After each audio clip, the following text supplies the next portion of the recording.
Hi, welcome to my kitchen. My name is Stephanie. I am a trained pastry chef, and today I'm going to be showing you how to make a Guinness chocolate cake. This cake is perfect for St. Patty's Day or any other occasion that calls for a touch of Irish flair. It boosts a deep chocolate flavor and is enhanced by Guinness for a bolder taste that balances the sweetness. Top this off with a fluffy marshmallow frosting, and it's simply irresistible. It's also a very simple cake to make, so let's get started. Start out by preparing two 7-inch round pans by lining with parchment paper or spraying with nonstick baking spray. And set these aside for later. In this bowl, I have 3/4 cup of Dutch processed cocoa powder. Now I did sift this first because cocoa powder has a tendency to lump. And to this I'm going to add 2 cups of all-purpose flour. You can also use gluten-free flour if you would like. Next I'll add in 2 cups of granulated sugar. And finally I'll add in 2 tablespoons of cornstarch, 2 teaspoons of baking powder, and 1/2 teaspoon of baking soda. And just start whisking this together until it's well combined. You can also use a hand or a stand mixer. If you're using a stand mixer, I suggest you use the paddle attachment.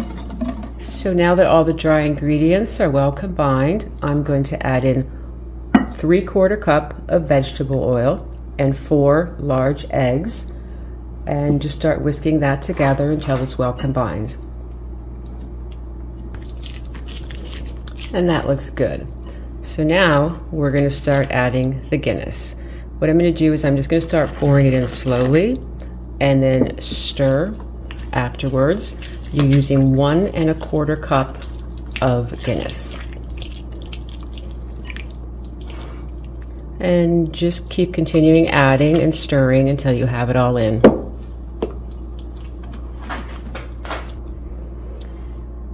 And this is the last of it. So as you can see, it's a very thin batter that you'll end up with. Now just divide this batter evenly between the 2 pans that we prepared earlier with the parchment paper. And this is going to bake at 350 degrees for about 35 to 40 minutes, or until a toothpick inserted into the center comes out clean. So while the cake is baking, I'm going to make some Guinness flavored simple syrup.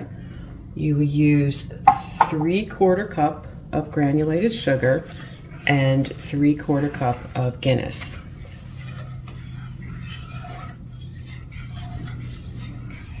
Just heat this over the stove top until it comes to a low boil and the sugar is starting to melt.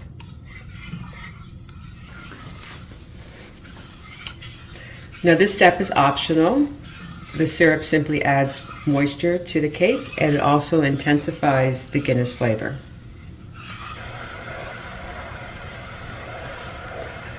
So now the simple syrup is at a low boil. All the sugar is melting. So I'm just going to set this aside to cool while I go off and make the buttercream.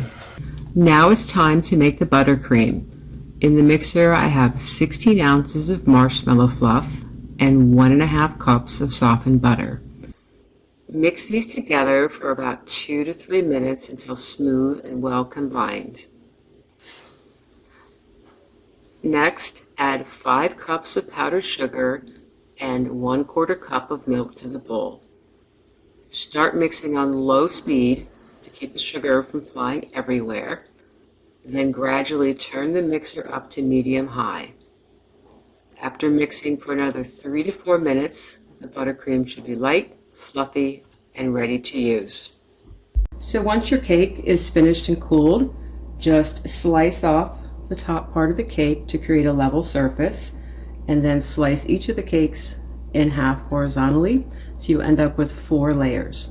So I'm starting with a 7-inch grease-proof cardboard to put my first layer of cake on. And now I'm going to brush the layer with that Guinness simple syrup that we made earlier. Again, this is optional, you don't have to use this. I'm putting on about 3 to 4 tablespoons of the syrup on each layer of cake.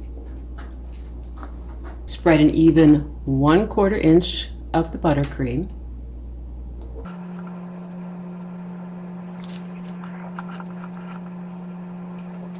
And smooth that out so it's nice and even. Now gently place a second layer on top of the buttercream, making sure that it's even and level. And again, if you're using the simple syrup, brush more onto the top of this cake layer. And add another layer of buttercream and continue to do this for the remaining 2 layers of cake. And now the final layer on top, and then just start icing the entire cake. Add any decorations you'd like to match your celebration, whether it's St. Patrick's Day, a birthday, or another special occasion. For my cake, I'm drizzling it with a green glaze and letting it cascade down the sides. To make it even more festive, I'm piping fluffy swirls of buttercream on top and finishing it off with candy shamrocks for a fun and colorful touch. That's all there is to it.